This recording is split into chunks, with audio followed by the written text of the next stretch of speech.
cosas que sabemos. Hoy vamos a hablar de Marie Curie. Y Marie Curie no solo es la descubridora del radio, no solo es la promotora de las radiografías en los rayos X en la Primera Guerra Mundial, sino una mujer con una profunda conciencia política, cosa que les pasa a muchos polacos, no a todos, pero a muchos polacos, porque Polonia finalmente se la ha pasado defendiendo su existencia de rusos y alemanes, ¿no? De intereses de gobernantes rusos y alemanes, más que de rusos y alemanes, que la gente común y corriente ahí no juega nada, no juega más que el papel de carne de cañón, ¿no? Cuando la gente dice, odio a la pérfida Albión, esto lo hacen los hispanistas. El maldito Reino Unido nos ha oprimido. Y no, mira, generalmente el señor McCormick, que está en su pub allí en Escocia, que es parte del Reino Unido, o Kilkenny, que está en su pub en Irlanda, que aparte que también es del Reino Unido, no la República Irlandesa, es en Irlanda del Norte. O Johnson, que está en su pub en Londres, nunca te hicieron nada. Y sus familiares de hace 100 años, cuando el Reino Unido le pegaba a la gente, el gobierno y el ejército del Reino Unido le pegaba a la gente, ellos eran pobres y estaban ganándose la vida como cualquier hijo de vecino, ¿no? Entonces esos odios nacionales que luego nos echamos nos hacen olvidar que el problema no es con los países, sino contra los gobernantes, y no porque sean los gobernantes de ese país, sino porque tienen todos los defectos que tienen los gobernantes, que tienen demasiado poder. Y los polacos, volviendo al tema, han luchado contra los designios imperiales de los dirigentes rusos y alemanes durante muchísimos años. No olvidemos que en 1945, siempre que decimos, y entonces Alemania invadió Polonia, y al día siguiente o 2 días después, Rusia invadió Polonia y se quedó con el otro cacho, ¿no? Se quedó con la parte oriental de Polonia, donde, por cierto, cometió la masacre de Katyn, que es uno de los temas de los que hablamos en el primer número de nuestro nuevo canal, porque vamos a hablar del operativo que, entre otras cosas, hizo la matanza de Katyn. Así que bueno, pues vamos a hablar de Marie Curie, una mujer brillante, una mujer que además increíblemente fue perseguida, porque después de que murió su marido, pues tenía un amante, cosa que ahora nos parece lo más normal del mundo. Rehaz tu vida, le decimos a nuestras parejas. Si me muero, no me guardes luto, ¿no? Búscate una pareja. Pero a ella la destrozaron, le hicieron la vida muy, muy difícil, precisamente por eso, entre otras cosas. Grandiosa mujer, un personaje importantísimo de la historia. 2 premios Nobel, una pasión ardiente por saber y un compromiso llevado a sus últimas consecuencias son las señas de identidad de quien es probablemente la mayor científica del siglo XX.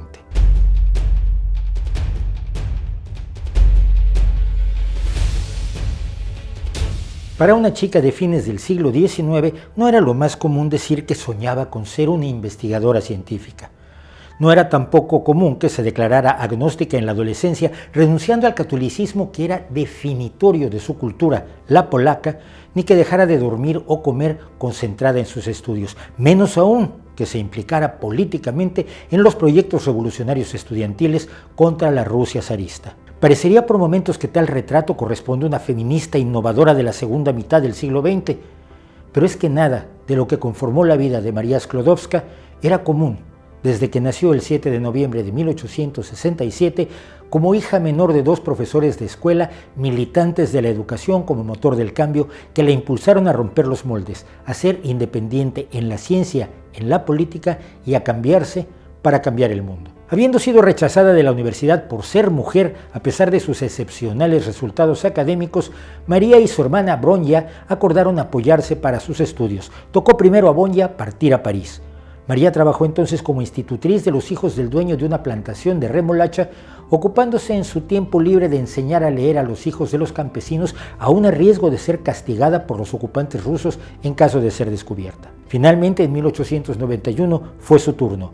Pudo ir a París y matricularse en la Sorbona, consiguiendo en solo 3 años sus títulos en matemáticas y ciencias físicas y conociendo al profesor Pierre Curie, con quien se casó en 1895. La época que vivían los Curie era la más emocionante en el mundo de la física. Día a día se iba conformando y modificando y ampliando una comprensión sobre la composición fundamental de la materia que superaba ampliamente en poco tiempo todo lo conseguido en la historia humana anterior. Formas de radiación recién descubiertas exigían explicación para ser parte de una visión integral y ordenada de la materia. Los rayos X, la radiactividad, los nuevos modelos del átomo, conocimientos originales, elementos antes desconocidos, nuevas dudas y nuevas preguntas electrizaban el ambiente en el que María, ahora Marie, y Pierre Curie emprendieron sus investigaciones. No contaban con laboratorios, financiamiento ni apoyo moral para estimularlos. Daban clases en abundancia para financiar sus experimentos, pero primero debían desarrollar, requisito previo, novedosas técnicas químicas,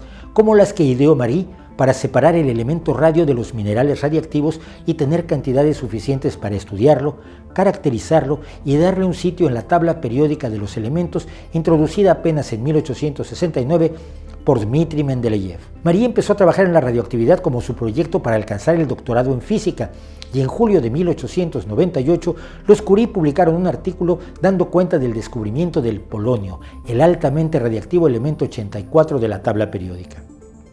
En diciembre de ese año publicaban el descubrimiento de otro elemento también radiactivo, el radio, número 88. Cabe notar que dado que Polonia no existía como país, dividida entre Rusia, Prusia y Austria, la activista política que vivía dentro de Marie Curie pensó que al darle a su descubrimiento el nombre de su tierra, llamaría la atención sobre la falta de independencia que sufrían los polacos. Sería el primer elemento que recibiera su nombre por motivos puramente políticos. Para llegar a estos descubrimientos, Marie había observado que el mineral radiactivo presentaba un comportamiento curioso. De él se extraían el uranio y el torio, dos sustancias radiactivas, pero el material restante, sin esos dos elementos, era más radiactivo que antes, lo que indicaba claramente que contenía otro u otros elementos aún desconocidos responsables de esa radiactividad.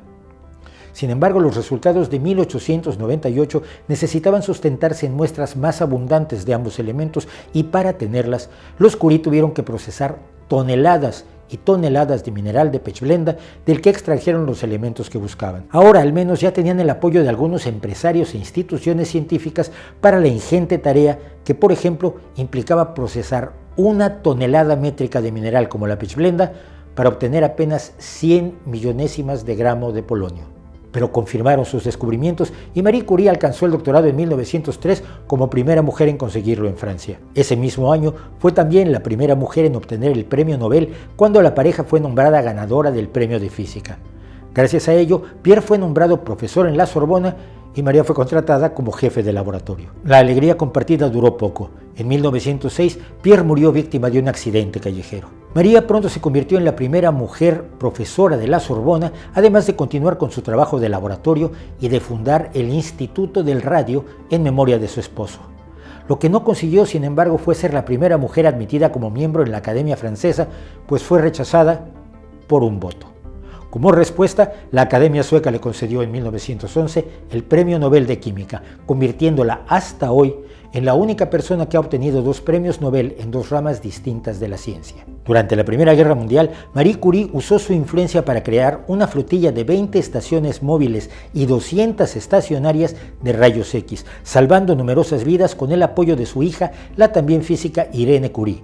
Creó además las primeras formas de radioterapia para destruir tejidos enfermos. De regreso a La Paz, continuó promoviendo el Instituto del Radio, obteniendo financiamiento y apoyo para seguir el trabajo científico con su familia. Sin embargo, ya no llegó a ver cómo se concedía en 1935 el Premio Nobel de Física a su hija Irene y al marido de esta, Frédéric Joliot, por el descubrimiento de la radiactividad artificial. Enferma desde 1920 de anemia plástica, con toda seguridad debido a su continuada exposición a la radiación, falleció en 1934. Marie Curie escribió sobre el grupo de jóvenes de Varsovia que buscaban autoeducarse a pesar de la represión de los ocupantes rusos. El propósito inmediato era trabajar en la educación de uno mismo y darle los medios para educarse a los trabajadores y los campesinos. De acuerdo con este programa, acordamos entre nosotros dar cursos por las noches, cada uno enseñando lo que mejor conocía. No es necesario decir que esta era una organización secreta, lo que lo hacía todo extremadamente difícil. Marie Curie ya entonces se acostumbraba a las cosas extremadamente difíciles.